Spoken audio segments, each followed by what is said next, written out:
"Oh my God," thought tanker Joe Cotten. "We're shooting machine guns at a Tiger Royal."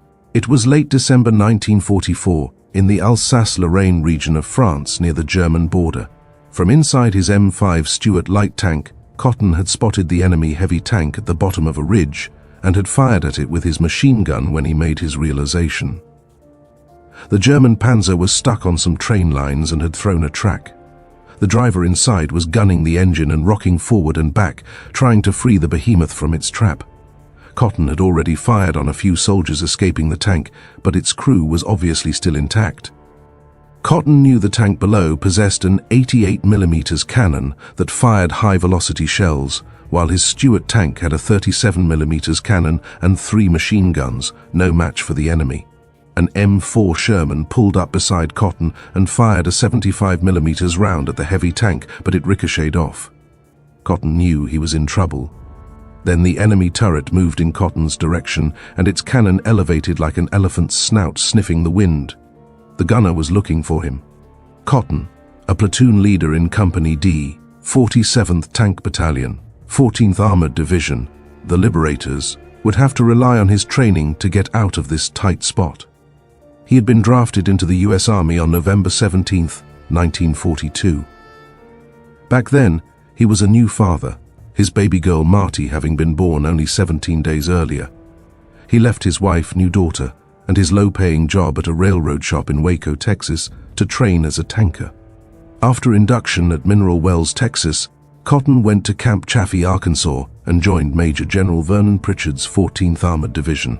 Major James W. Lann, who had come up through the ranks of the National Guard and had served as the range officer, commanded the division's 47th Tank Battalion. Cotten served in the battalion's Company D under Captain Henry P. Tilden, and he learned how to march and to be a soldier from Staff Sergeant Pennington P. Smith. "I followed him around," Cotten said of Smith. "We became good friends." Cotten's M5 Stuart held a crew of 4. In the front sat his driver, also named Smith, and the bow gunner, George Raymond. Deward Key shared the turret with Cotten and served as the 37mm cannon's gunner. "We called it a pop gun," Cotten recalled, because it was so inefficient. The M5 was so small that the driver and bow gunner had to close their hatches whenever the turret spun, lest the cannon knock them shut. Promoted to staff sergeant during training, Cotten was placed in charge of a platoon of 5 light tanks. In his position, he could talk over the radio with all the tankers in his platoon, as well as his company commander, but he could only listen to the battalion commander. Once training finished, the whole division transferred to Fort Campbell, Kentucky to hone its battle skills. It then shipped out for Camp Shanks, New York, where Cotten and his fellow tankers were bussed to the wharf at the Hudson River's mouth and loaded onto 3 ships for the trip across the Atlantic Ocean, their destination, southern France. After an uneventful ocean journey, Cotten's ship pulled into the wrecked port of Marseille in southern France on October 28, 1944. His ship had to weave around the partially sunken ships in the harbor.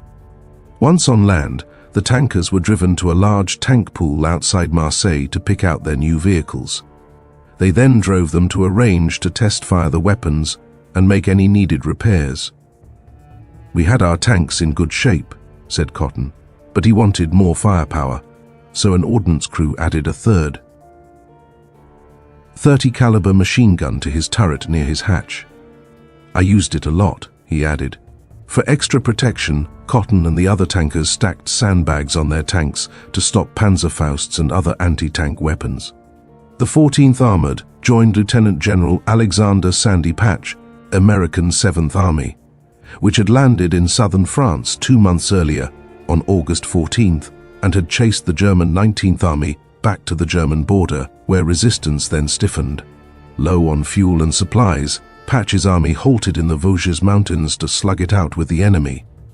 Major Lannes' battalion headed east along the Riviera, passing through the ritzy towns of Nice, Cannes, and Monte Carlo, the playgrounds of the rich and famous.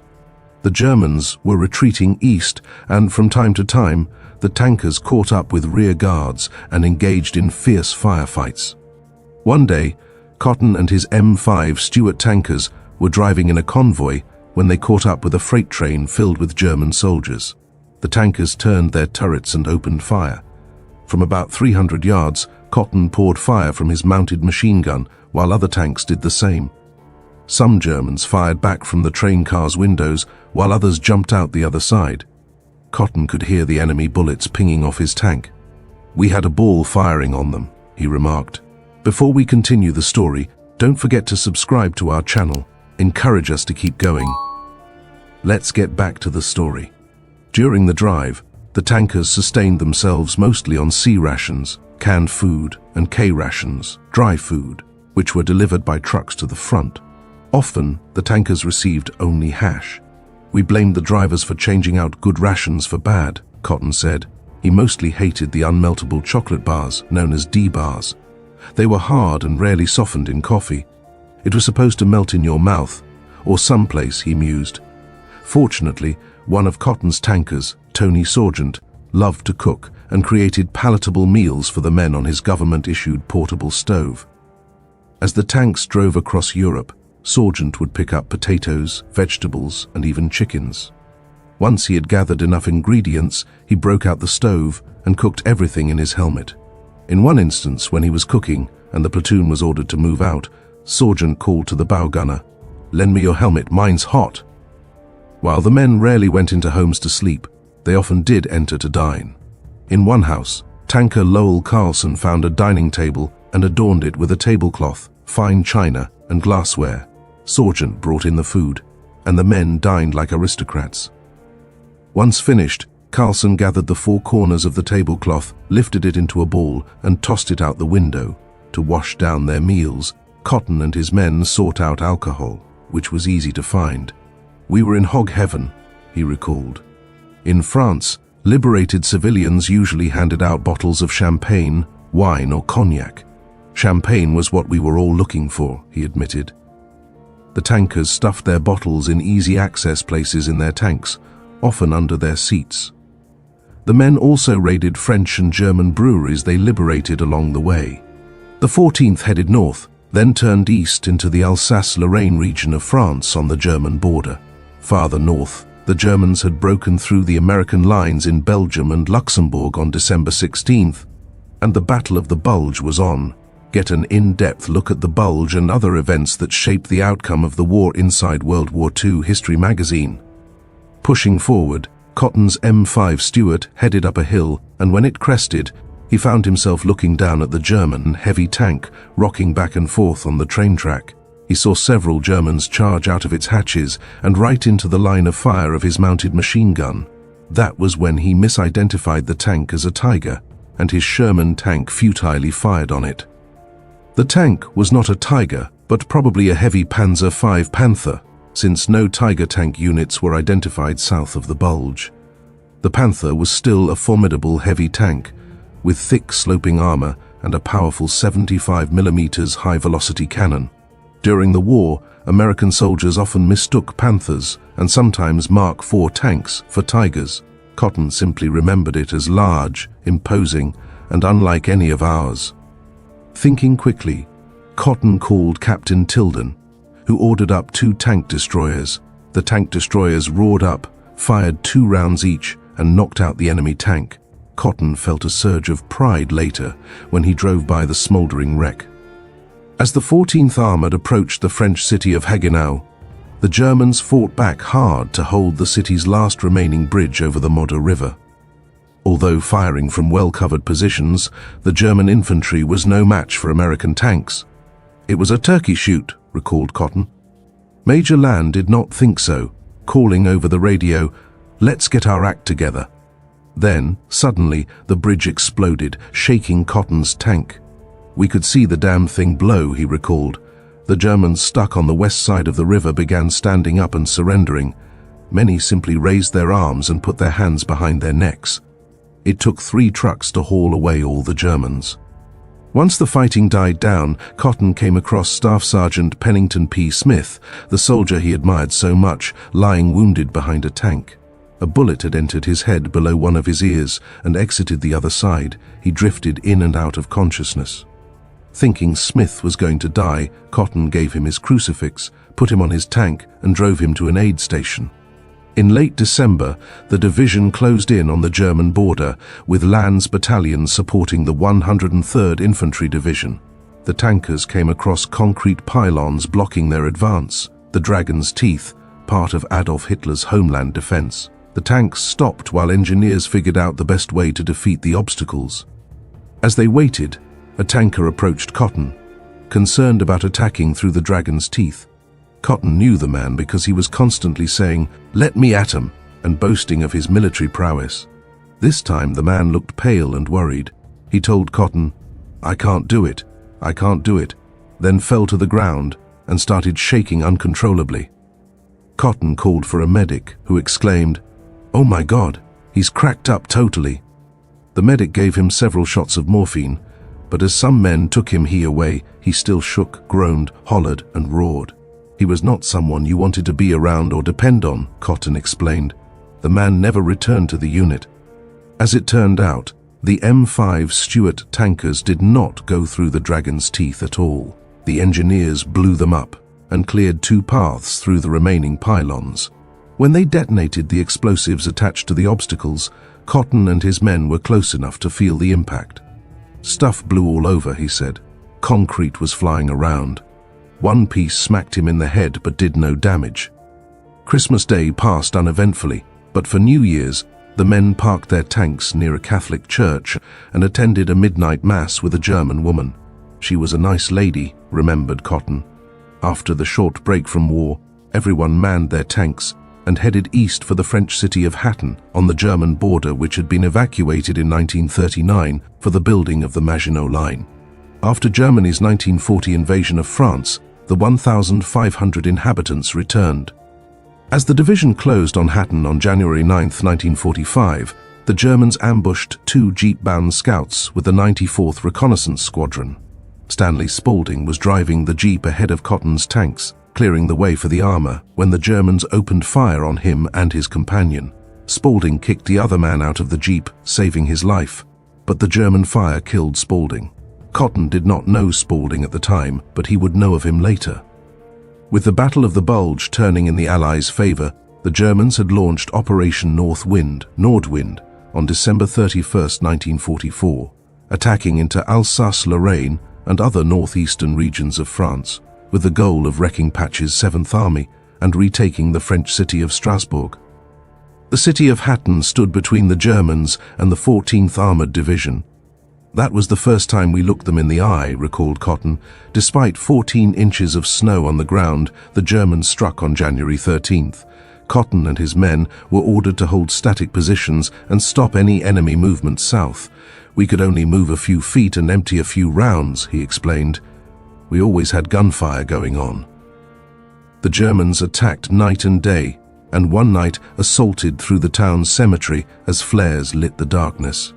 Cotten commanded only 3 tanks, his other 2 having been loaned to another unit. He kept 2 on the line, while the 3rd brought up ammunition and supplies, since the tanks burned through their ammunition so quickly. While Cotten's 37mm cannon could not penetrate thick enemy armor, it worked against trucks and half-tracks. "We shot at everything that moved," he said. He spent his mornings on foot, visiting his tankers, setting their positions, and making sure they were in the fight. To keep warm, he wore 2 pairs of socks under his wet boots. During the fighting, Cotten stopped his tank and leaped off the front to go check with his company commander. As he eyed where he was about to land, he heard the distinct flip-flip-flip sound of an incoming 81mm mortar round. It landed in front of him as he hit the ground, but luckily for him, failed to explode. He immediately jumped back into his tank. "That was the most scared I ever was," he said. "I thought I was dead." Cotten was not so lucky on the second day of the battle, January 14th. He was standing between 2 tanks when an enemy shell exploded, tearing shrapnel into his left knee and right arm. He went down, bleeding badly, but a medic showed up, bandaged his knee and arm, and gave him a shot of morphine. The medic then had Cotten remove his boots, revealing 2 frozen feet with white and dark spots and his toenails falling off. He was immediately evacuated to the 136th General Hospital in Dijon, France. From the moment Cotten was put on a stretcher, his feet didn't touch the ground for 14 days. In the hospital, doctors kept his feet elevated and outside the covers.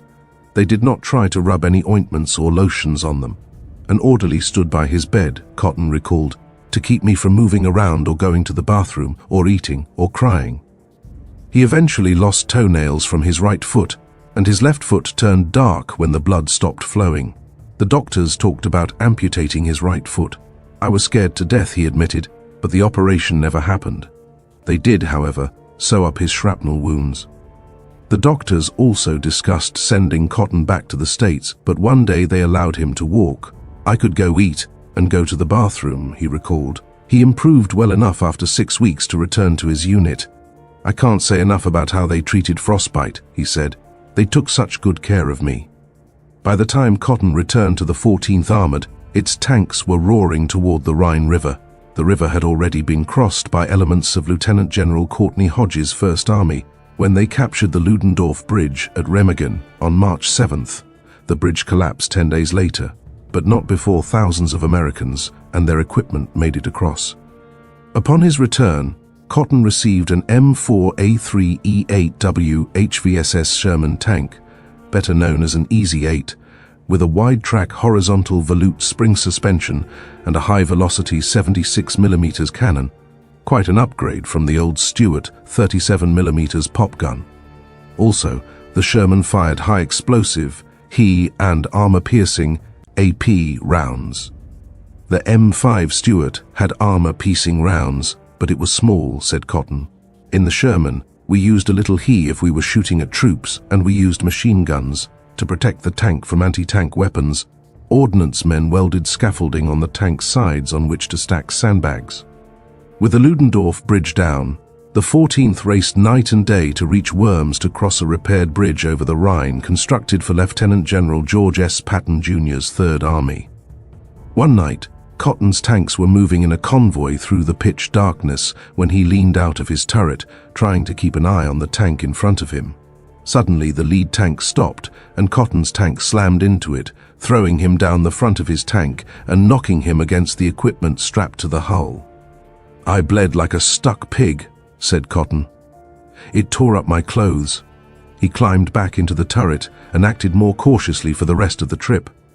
The division reached the crossing site at Worms at the end of March, and vehicles began crossing a repaired railroad bridge. Cotten got 3 of his tanks across the bridge before it collapsed. Combat engineers, however, were building a pontoon bridge upriver. Cotten watched as they stretched cables across the river, put pontoons into the water, and treads across the pontoons. They did a tremendous job, he recalled. On April 1st, Cotten crossed the river, but the tanks could only cross one at a time. Cotten led the way, walking out front, guiding the driver. Each pontoon sank a few inches as the tank slowly rolled over it. I was so happy when we got all 5 tanks to the other side, he said. Once on the east bank, Cotten found himself under fire. The war was back on, but there were signs that it might be over soon. While the tankers bypassed cities like Mannheim, they drove through small towns where white sheets billowed from second-story homes and civilians readily surrendered. As Company D headed into the town of Law the next day, the Germans knocked out several American tanks with Panzerfausts. A German also shot one of Cotten's fellow platoon sergeants, Willie Duffett, in the head while he stood in his turret. I had to look at him with his brain hanging out. It bothered me, he said with considerable understatement.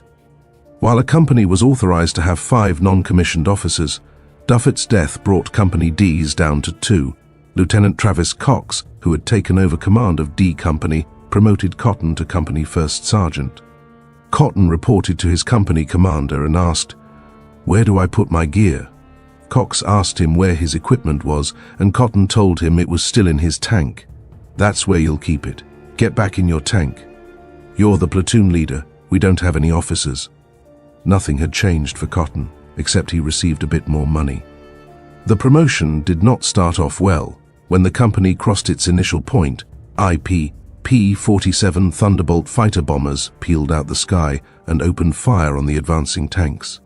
"We jumped the gun and got ahead of the IP," said Cotten. He watched the aircraft attack, then ordered his driver to pull off to the right while he reported that the Air Force was attacking his men. Later, Cotten was standing outside his tank when he came under enemy fire. He dove into a ditch and looked over to see Major Land next to him. "We meet again," Cotten told him, adding that he was getting ready to move out. Land simply replied, "I'm going," and charged out. He was a tough guy, admitted Cotten. After the fight, Cotten saw the effects of German fire and possible divine intervention on one of his men. Tanker Lloyd Burnett caught a bullet in the chest, but fortunately his pocket Bible stopped it, but left Burnett's entire chest bruised black and blue. As the tankers continued pushing east, Cotten received a strange call from the Ordnance Department. "Hey," a man said into Cotten's headset as men laughed in the background, "we got one of your tanks back here." One of his less aggressive tank commanders had gotten lost and conveniently ended up in the rear. The ordnance men quickly sent the stray back to Cotten. While Cotten got that tanker back, one of his sergeants deserted. He was a softy, Cotten recalled, a mama's boy. Military policemen found the sergeant and brought him back to the company where he was charged with desertion in the face of the enemy and court-martialed. As the Third Reich crumbled, the 14th Armored Division approached Fürth, a suburb of Nuremberg, which the Germans still held. As the company approached the town, an American tank from the 10th Armored Division fired on them. Word quickly spread that it had been captured by the Germans, so the tankers brought it under fire and destroyed it. The company occupied Fürth, and the men bedded down. That night, retreating Germans attacked Cotten's men. By morning they had disengaged, but 9 of his men were reported missing. Cotten hopped in a jeep to find them. First, he came across a tanker walking, falling, and getting back up with a large hole in his chest. He recognized him as Oscar Mauser, who had caught a hand grenade in the chest. He was breathing through the chest and making bad sounds, Cotten remembered. He quickly wrapped Mauser in a raincoat, carefully loaded him onto the jeep, and rushed him to an aid station. Returning to the area, Cotten spotted a German boy who led him to a fresh grave in a ditch with an American helmet perched on a rifle. Cotten removed the helmet and found the soldier's name and serial number in the liner. It belonged to Steve Gavernick. Cotten reported the name of his dead friend. Next, the boy led Cotten to a barn. Cotten entered and climbed a ladder to the loft, where he found another tanker, John Healy. His abdomen had been opened by a glancing bullet and his intestines exposed. He was bleeding like crazy and crying, remembered Cotten, but Healy said he was happy to see him. The Germans had captured Healy after he was wounded, placed him on a stretcher, and had other prisoners carry him. When American fighter planes strafed their column, everyone scattered, except Healy, who was left in the middle of the road. The Germans, considering him a liability, stuck him in the loft. Cotten quickly gave Healy a shot of morphine in each arm, but he could not safely get him out of the loft. He raced from the barn and returned with stretcher bearers, who carefully strapped Healy onto a stretcher and lowered him with ropes and placed him into a jeep, while Healy shouted, "Hurry!" Cotten kept his distance while the stretcher bearers did their job. "I couldn't stand it," he said about seeing his friend in so much pain, but before the jeep pulled away, he went over to say goodbye. Healy told him the last 6 missing men had all been taken prisoner. Then the jeep departed. "I didn't think I would ever see him alive again." With his 9 missing men accounted for, 1 dead, 2 wounded, and 6 captured, Cotten got back in his tank, but the killing wasn't over. Another tanker, Mike Rusnak, was driving his tank along the edge of some woods when a German anti-tank gun took off his head and ripped off his gunner's legs. The next morning, Cotten located Rusnak's tank and pulled the body out. He was the best tank driver, Cotten recalled. He was the most liked guy in the company. On April 6, 1945, the 14th Armored arrived at the Hammelburg POW camp, officially known as Stalag III C. General Patton had tried to liberate it in late March, in part to rescue his son-in-law, Lieutenant Colonel John Waters, but the mission had failed. There was no failure for the 14th. At the approach of the Sherman tanks, German sentries quickly abandoned their posts and surrendered. Tankers either barreled through the camp's gates or yanked them down using ropes attached to their tanks. Ecstatic American, French and British soldiers, as well as imprisoned civilians, swarmed the tankers in celebration. One of the first people to greet Cotten was Steve Gavernick, the soldier he had reported as dead in Firth. He hugged a shocked Cotten and told him he was happy to see him. "Hell, I'm doubly glad to see you," Cotten responded, "because you've been killed in action."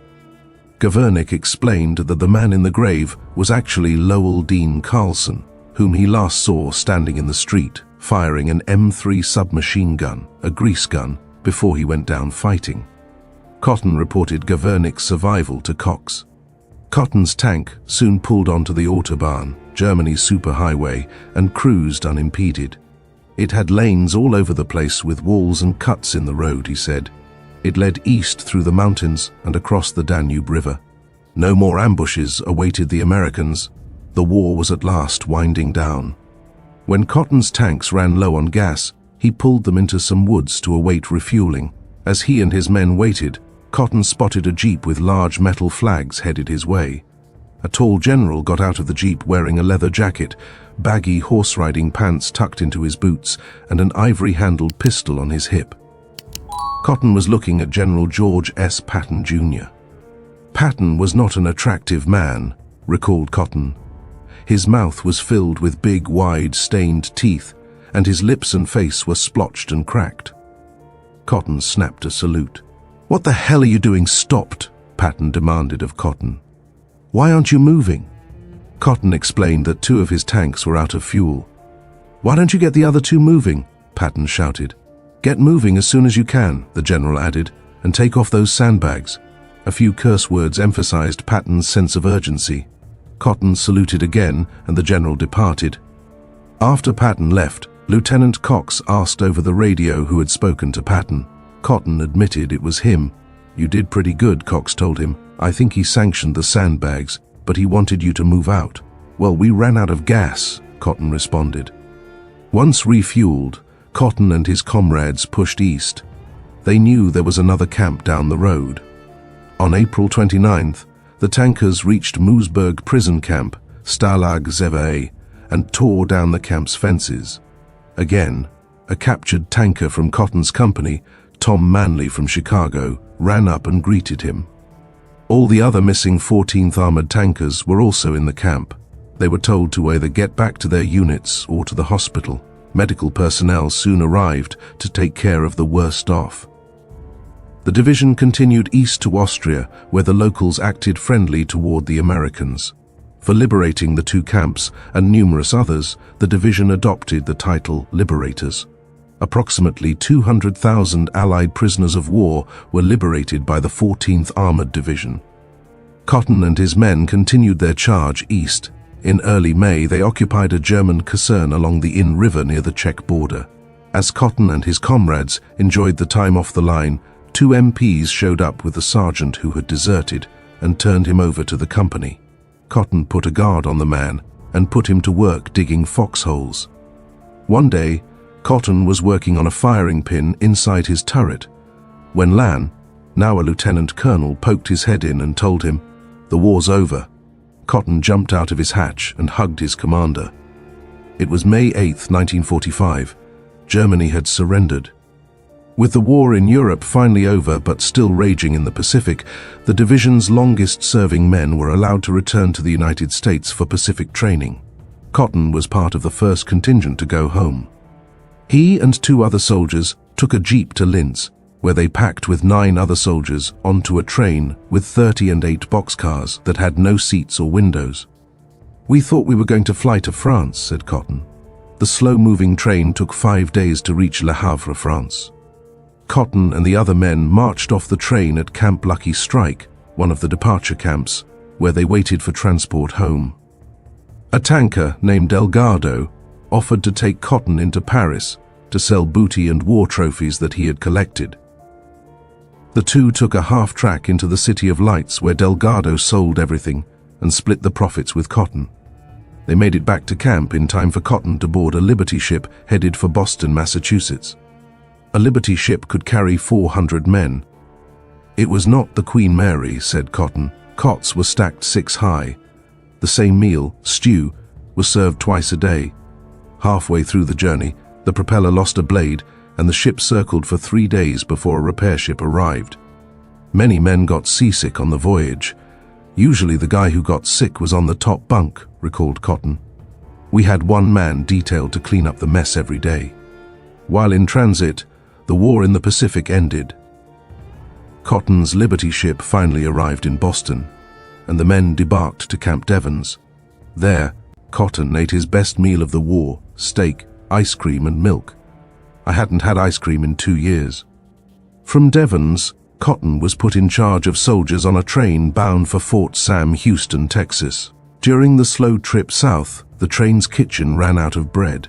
Cotten paid for bread for everyone out of his own pocket at towns along the way.